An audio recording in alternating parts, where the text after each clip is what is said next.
साथियों, यूट्यूब के channel heavy scholar पर आप सभी का स्वागत है। रोज की भांति आज भी हम जीके जीएस के 20 महत्वपूर्ण प्रश्नों को लेकर के आपकी सेवा में उपस्थित हैं। और आइए देखते हैं आज के महत्वपूर्ण प्रश्नों की श्रृंखला का पहला प्रश्न। पहला प्रश्न है, कालिदास सम्मान किस क्षेत्र में योगदान हेतु दिया जाता है? ए है कला के क्षेत्र में, बी है शिक्षा के क्षेत्र में, सी है चिकित्सा के क्षेत्र में और डी है खेल के क्षेत्र में। तो कालिदास सम्मान की अगर हम बात करें तो यह कला के क्षेत्र में दिया जाता है, अतः हमारा ए विकल्प सही होगा। कालिदास सम्मान के बारे में हम लोग और भी बातें जान लेते हैं। यह सम्मान यानी कि कालिदास सम्मान मध्य प्रदेश सरकार द्वारा दिया जाता है। कालिदास सम्मान जो है मध्य प्रदेश सरकार द्वारा दिया जाता है। आइए आगे बढ़ते हैं दूसरे प्रश्न की तरफ। दूसरा प्रश्न है, अमृत बाजार पत्रिका के संपादक हैं। अमृत बाजार पत्रिका के संपादक कौन हैं? ए है रॉबर्ट नाइट, बी है गिरीश चंद्र घोष, सी है शिशिर कुमार घोष और डी है विलियम कैरी। तो अमृत बाजार पत्रिका के संपादक की अगर हम बात करेंगे तो शिशिर कुमार घोष जी हैं, अतः हमारा सी विकल्प सही होगा। आगे बढ़ते हैं हम लोग तीसरे प्रश्न की तरफ। और तीसरा प्रश्न है, भारत का प्रथम समाचार पत्र कहाँ से प्रकाशित होता है?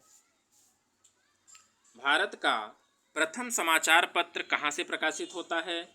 ए विकल्प दिया हुआ है मद्रास, बी दिया हुआ है कलकत्ता, सी दिया हुआ है बम्बई और डी दिया हुआ है लाहौर। तो भारत के प्रथम समाचार पत्र की अगर हम बात करेंगे तो यह कोलकाता से प्रकाशित होता है, अतः हमारा बी विकल्प सही होगा। आगे बढ़ते हैं हम लोग चौथे प्रश्न की तरफ। और चौथा प्रश्न हमारे स्क्रीन पर आ चुका है। चौथा प्रश्न है, पानीपत का प्रथम युद्ध कब हुआ था? ए विकल्प दिया हुआ है 1526, बी दिया हुआ है 1528, सी दिया हुआ है 1500 और डी दिया हुआ है 1628। तो पानीपत के प्रथम युद्ध की अगर हम बात करेंगे तो वह सन है 1526 ईस्वी, अतः हमारा ए विकल्प सही होगा।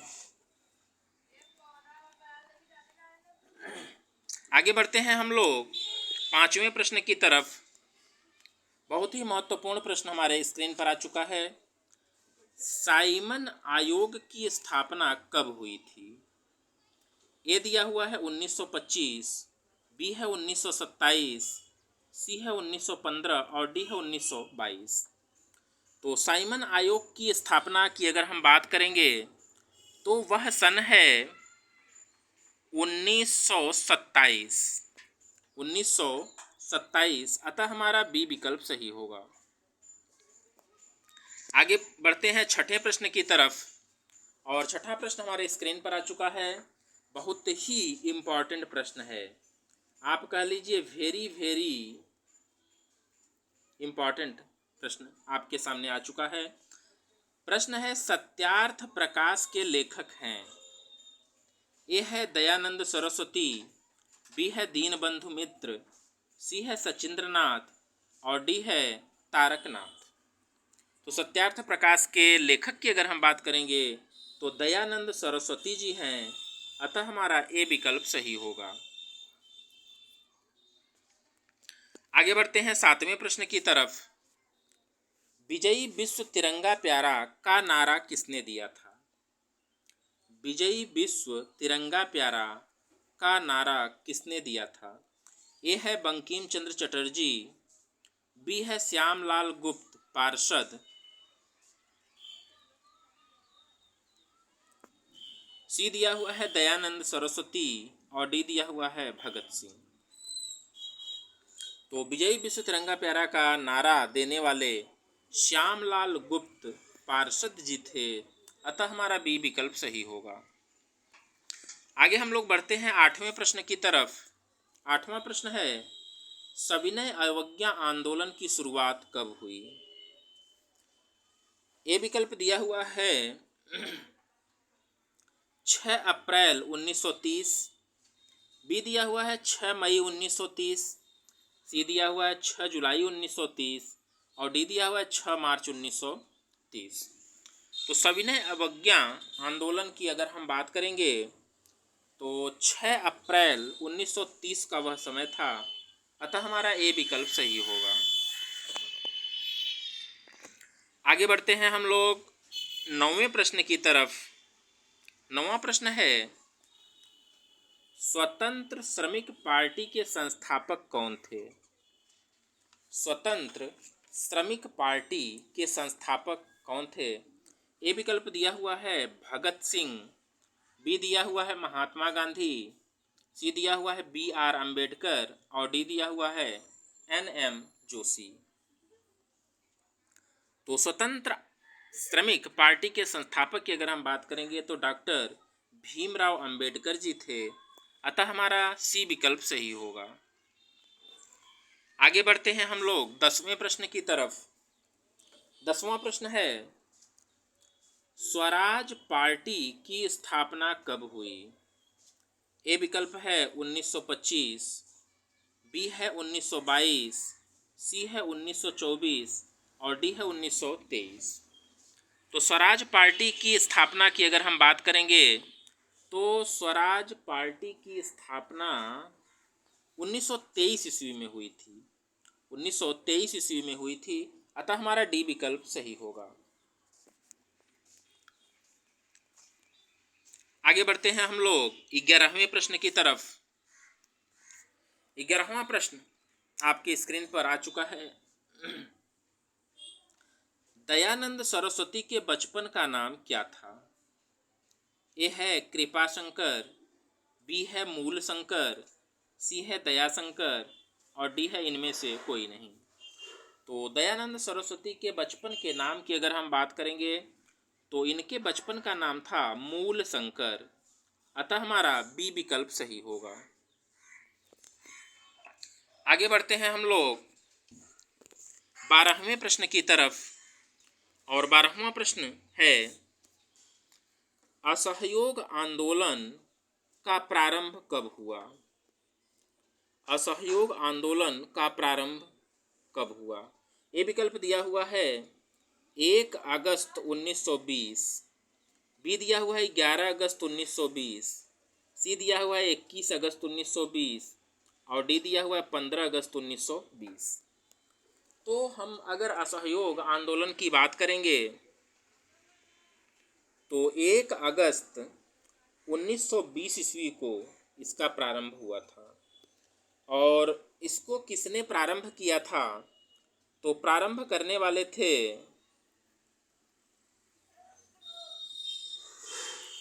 महात्मा गांधी। महात्मा गांधी जी इसको प्रारंभ करने वाले थे। आइए हम लोग आगे बढ़ते हैं 13वें प्रश्न की तरफ।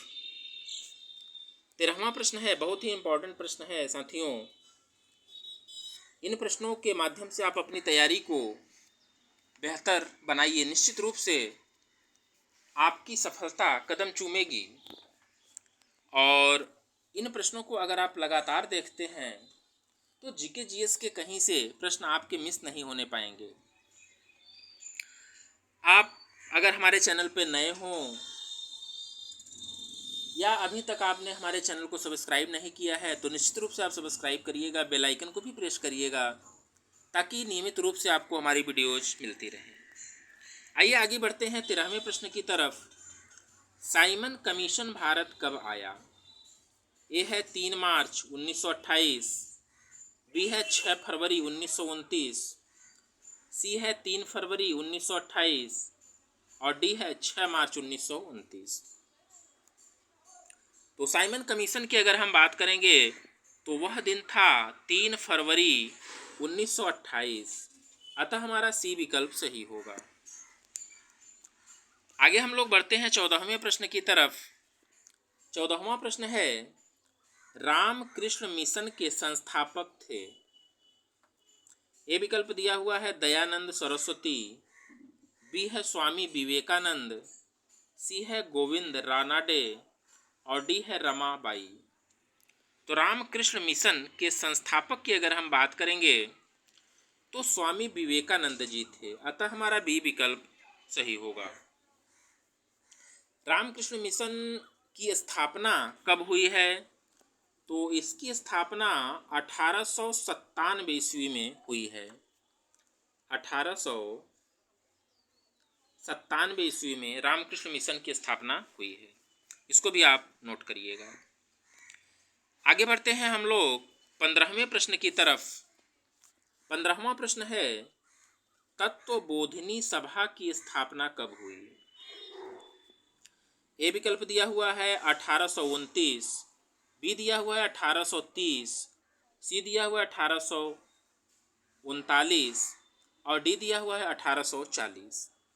तो तत्वबोधिनी सभा की स्थापना के बारे में अगर हम बात करेंगे तो इसकी स्थापना जो है 1839 ईस्वी में हुई थी, अतः हमारा सी विकल्प सही होगा।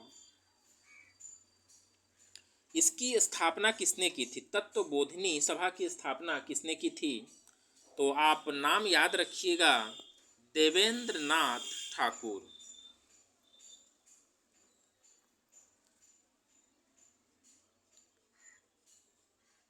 देवेंद्र नाथ ठाकुर, देवेंद्र नाथ ठाकुर जी इसकी स्थापना किए थे।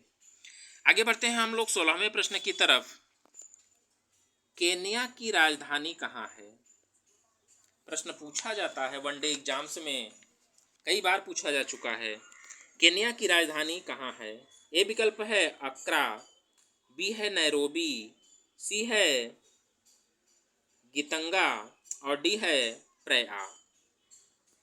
तो केन्या की राजधानी की अगर हम लोग बात करेंगे तो केन्या की राजधानी नैरोबी है, अतः हमारा बी विकल्प सही होगा।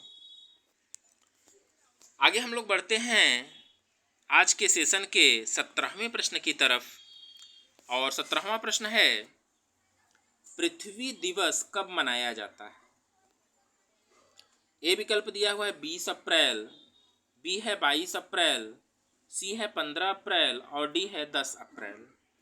पृथ्वी दिवस की अगर हम बात करेंगे तो यह 22 अप्रैल को मनाया जाता है, अतः हमारा बी विकल्प सही होगा।